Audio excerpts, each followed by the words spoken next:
Hello everyone, চলে এলাম আরও একটি নতুন ভিডিও নিয়ে। আপনারা নিশ্চয়ই দেখেছেন মিমি চক্রবর্তীর ইউটিউব চ্যানেলে লাগে উড়াধুরা গানের বিহাইন্ড দ্য সিন পাবলিশ করা হয়েছে। একটা গানের পিছনে একজন শিল্পীকে কি পরিমাণ এফোর্ট দিতে হয় এটার একটা উৎকৃষ্ট এক্সাম্পল কিন্তু এই বিহাইন্ড দ্য সিন ভিডিওটা। আপনারা দেখুন, দেখলেই বুঝতে পারবেন যে কতটা পরিশ্রম তারা এই কাজগুলোর পেছনে করে। একজনের পরিশ্রম এখানে হাইলাইট করা হয়েছে, আপনারা নিশ্চয়ই দেখে থাকবেন। কিন্তু আপনি যদি ফুল টিমের কথা চিন্তা করেন, কতজন টিম মেম্বার কতভাবে এফোর্ট দিচ্ছে এরকম একটা ভালো প্রোডাকশনের জন্য।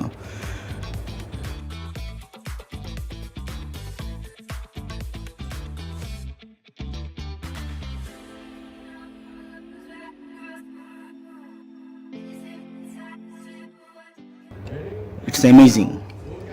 আমি তাদেরকে আমার সাইড থেকে ফুললি অ্যাপ্রিসিয়েট করতে চাই এরকম একটা ভালো প্রোডাকশন আমাদেরকে উপহার দেওয়ার জন্য। এবং আমি আশা করব তারা ভবিষ্যতেও তাদের এই ভালো এফোর্টটা কন্টিনিউ করবেন এবং আমরা আরও অনেক ভালো ভালো কাজ সামনে উপহার পাবো।